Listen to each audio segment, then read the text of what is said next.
Well, good people, I'm changing up our subject matter today, and I'm going to talk a little bit about Detroit public school system. For the second year in a row, the National Assessment of Educational Progress has ranked the Detroit Public School Community District as the last in the country in two subject areas, key areas.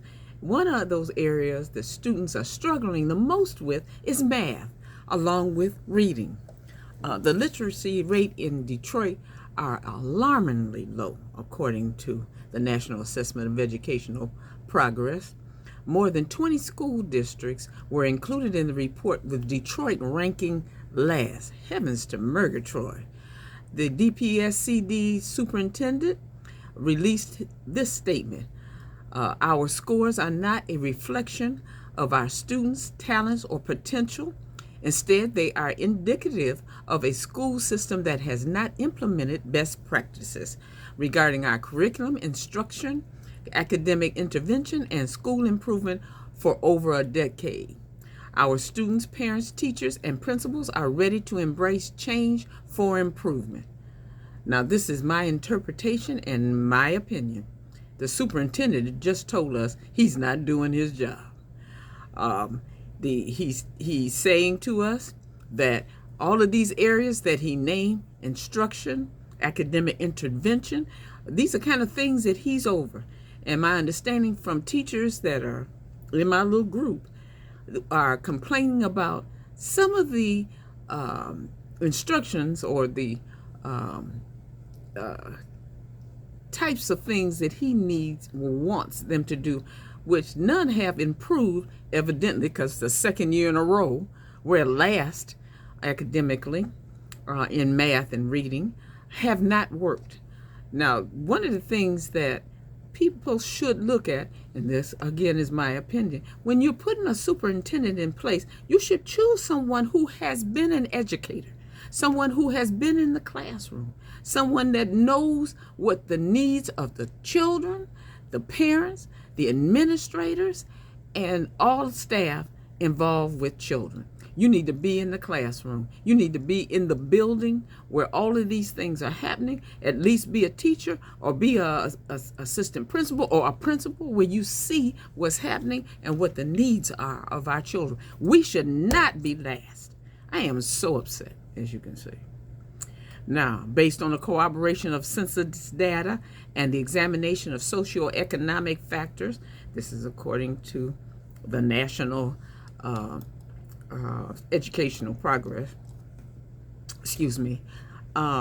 the economic factors, the paper seeks, there's a written paper, to determine the root causes which have led to the declining of literacy rates in Detroit.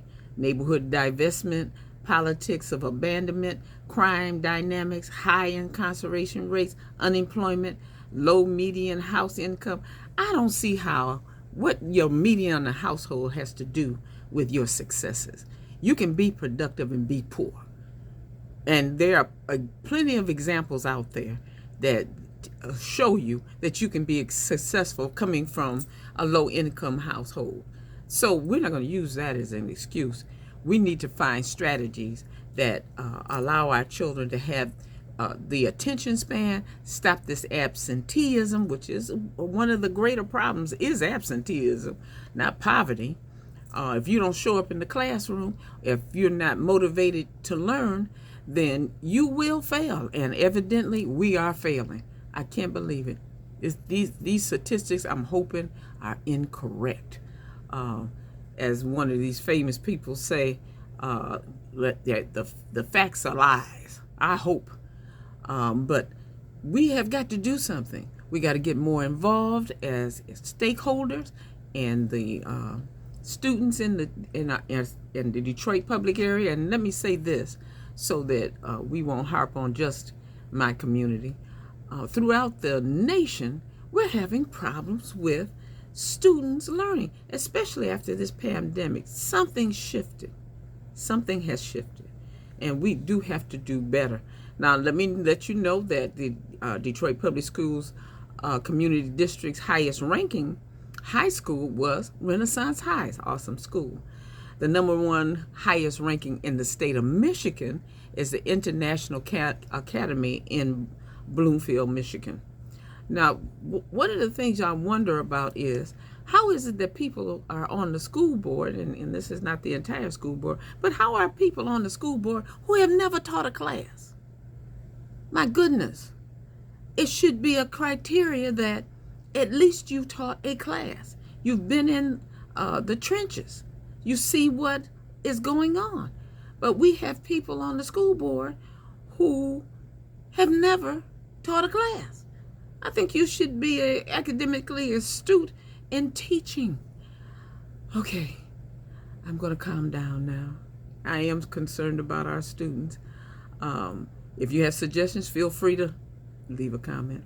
Please subscribe and like.